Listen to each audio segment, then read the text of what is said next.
Olá, fico feliz por ter escolhido este vídeo para assistir. Você sabia que existem muitos tipos distintos de termos para inferno na Bíblia? Isso porque nas linguagens originais descritas da Bíblia, palavras diferentes foram utilizadas, e quase todas foram traduzidas para inferno em português. Assim, temos Seol, Hades, Tártaro, Geena, Poço do Abismo e Lago de Fogo para representar algum tipo de inferno.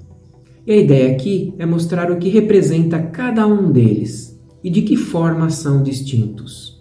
Inicialmente, temos o termo hebraico Seol ou Sheol. O Seol representa o mundo inferior dos mortos, um lugar do qual não há retorno, a morada dos mortos.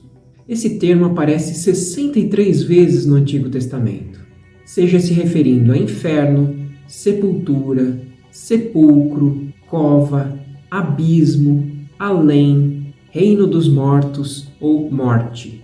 O Seol seria basicamente um lugar de espera, em que os ímpios ou não salvos estão temporariamente aguardando pelo dia do juízo final, o que ocorrerá após o final do reinado milenar de Cristo na Terra, no julgamento do grande trono branco.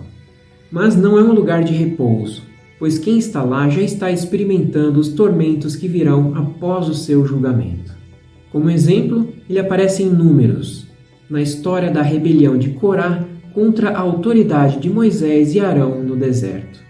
Mas, se o Senhor fizer acontecer algo totalmente novo, e a terra abrir a sua boca e os engolir, junto com tudo que é deles, e eles descerem vivos ao Seol, então vocês saberão que estes homens desprezaram o Senhor. E outro exemplo também é mostrado em Deuteronômio, em que Deus estava falando ao seu povo sobre os pecados de idolatria e de abandono da verdadeira fé. Pois um fogo foi aceso pela minha ira, fogo que queimará até as profundezas do céu. Ele devorará a terra e as suas colheitas, e consumirá os alicerces dos montes. O Hades é o equivalente grego ao termo hebraico Seol. Na verdade, Hades era um deus das regiões mais baixas. Esse termo é utilizado 11 vezes no Novo Testamento, 7 significando inferno, 3 como morte e 1 como além. Se o Seol era o inferno do Velho Testamento, o Hades é o inferno do Novo Testamento. Um exemplo mais clássico de sua utilização é o da parábola que Jesus contou sobre o rico e o mendigo Lázaro, quando morreram. Chegou o dia em que o mendigo morreu, e os anjos o levaram para junto de Abraão. O rico também morreu e foi sepultado. No Hades, onde estava sendo atormentado, ele olhou para cima e viu Abraão de longe, com Lázaro a seu lado. Então chamou: Pai Abraão, tem misericórdia de mim e manda que Lázaro molhe a ponta do dedo na água e refresque a minha língua, porque estou sofrendo muito nesse fogo. Mas Abraão respondeu: Filho, lembre-se de que durante a sua vida você recebeu coisas boas, enquanto que Lázaro recebeu coisas más. Agora, porém, ele está sendo consolado aqui e você está em sofrimento. E além disso, entre vocês e nós há um grande abismo, de forma que os que desejam passar do nosso lado para o seu, ou do seu lado para o nosso, não conseguem. Então, até a morte de Jesus, todos os mortos ficavam num lugar próximo uns dos outros, porém separados por um abismo impenetrável.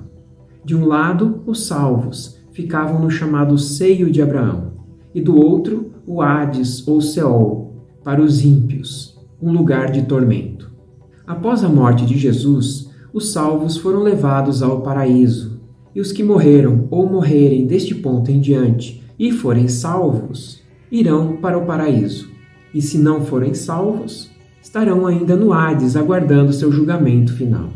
Outro exemplo importante do Hades é mostrado quando Jesus profetiza para Pedro: E eu lhe digo que você é Pedro, e sobre esta pedra edificarei a minha igreja, e as portas do Hades não poderão vencê-la.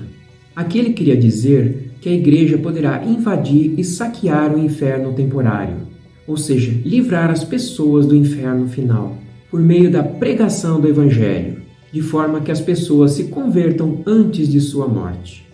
Por fim, outro exemplo que trouxe é de um texto que pode gerar alguma dúvida, com relação ao julgamento final, o grande trono branco. O mar entregou os mortos que nele havia, e a morte e o Hades entregaram os mortos que neles havia, e cada um foi julgado de acordo com o que tinha feito. Então a morte e o Hades foram lançados no lago de fogo. O lago de fogo é a segunda morte. Aqui, esse trecho bíblico mostra que os ímpios que estavam mortos e que aguardavam no Hades foram levados ao julgamento final para serem julgados por seus atos. E depois, o próprio Hades, entendido como lugar de espera, foi lançado no lago de fogo. Ou seja, o Hades não mais existirá, porque não haverá mais julgamentos ou mortes na eternidade. Esse último trecho cita também o lago de fogo. O lago de fogo é o destino final dos ímpios, após serem julgados no julgamento do grande trono branco. É o inferno final, lugar de punição para homens, Satanás e seus anjos caídos. Na verdade, Deus criou o inferno final, este lago de fogo, para os demônios.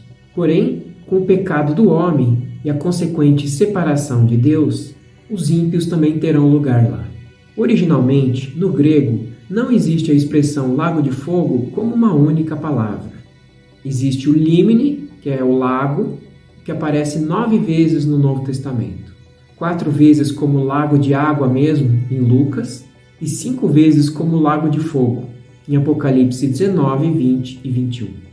E a palavra fogo seria pir ou pur, literalmente fogo mesmo.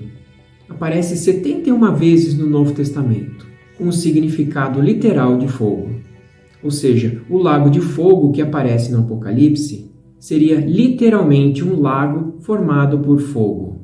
Existem também variações do termo, como fogo eterno, referindo-se ao julgamento das nações, que ocorrerá após o Armagedon. Mateus fala sobre Jesus, que colocou os ímpios à sua esquerda e os salvos à sua direita.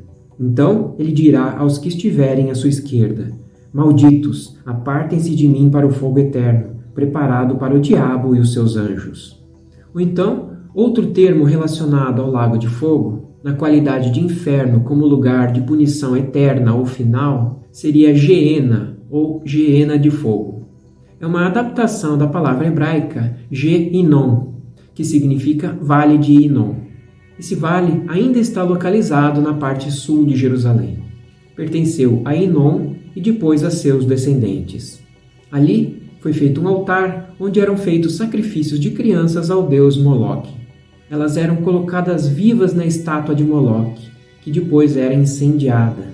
Inclusive os reis de Judá, Acás e Manassés, fizeram isso.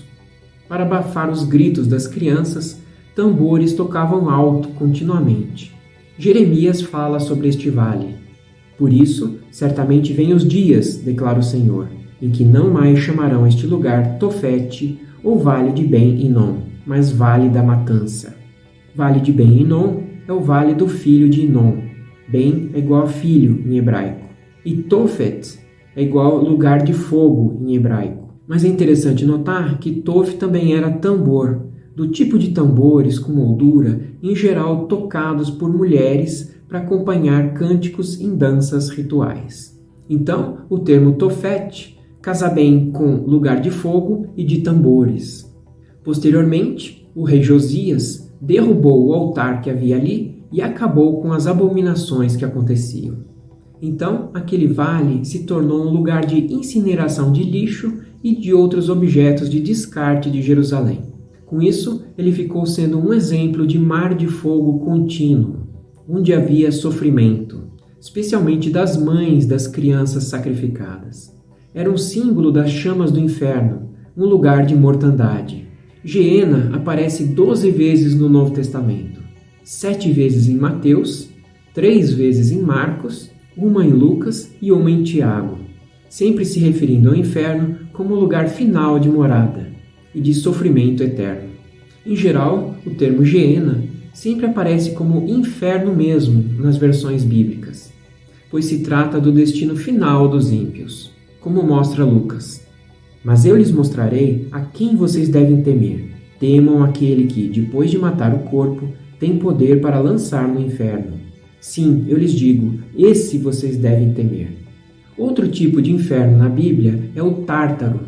O Tártaro seria o abismo mais profundo do inferno.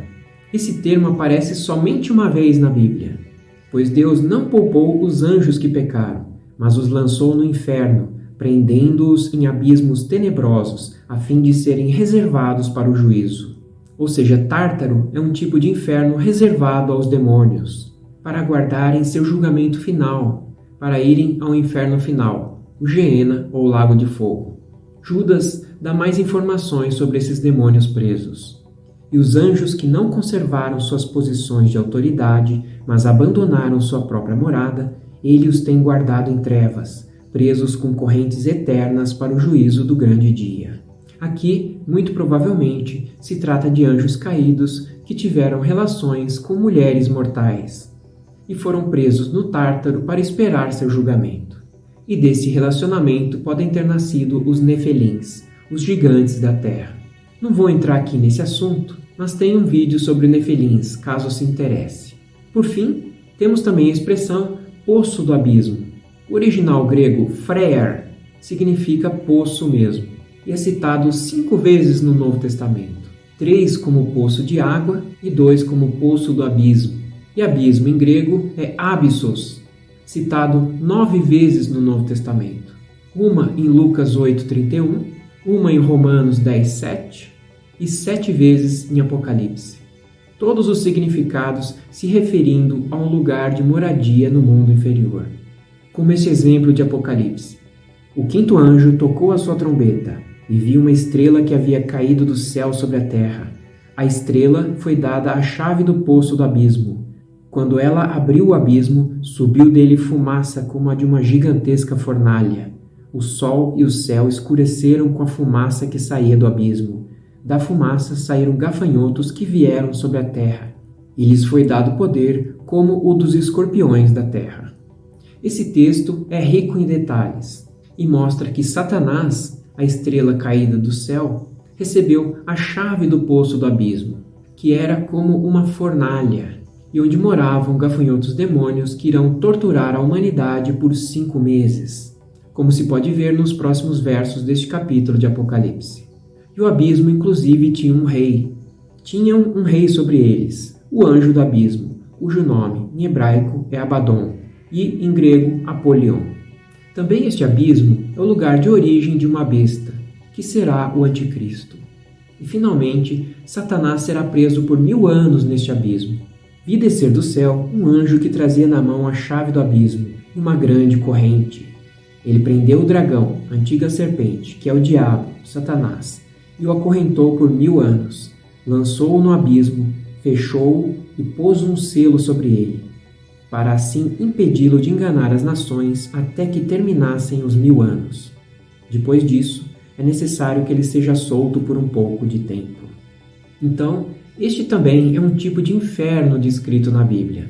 Resumindo os 6 termos originais de inferno descritos na Bíblia, temos Seol, um lugar temporário para os ímpios que estão esperando o julgamento, ou Hades, também é o mesmo termo Seol em grego, que é o lugar temporário, o Lago de Fogo, que é o destino final de ímpios e anjos caídos, o Geena, que é também esse destino final, semelhante ao Lago de Fogo, o Tártaro, uma prisão temporária para anjos caídos, esperando o julgamento, e o Poço do Abismo, um lugar temporário para demônios. É um tipo de reino, mas também será a prisão de Satanás por 1000 anos. Ou seja, Seol e Hades são sinônimos, em hebraico e em grego. Lago de Fogo e Geena também são sinônimos, o inferno final. Tártaro é uma prisão para demônios que cometeram atrocidades relacionadas a seres humanos. E o abismo é um tipo de reino de demônios, mas que seu acesso é controlado por anjos e servirá como prisão de Satanás por 1000 anos. Acredito que tenha dado para entender bem as diferenças desses 6 termos de inferno descritos na Bíblia. Temos então que nos ater em cada contexto dos trechos bíblicos para ter certeza de qual inferno se refere cada um deles. Obrigado por ter ficado até aqui vendo este vídeo e até o próximo.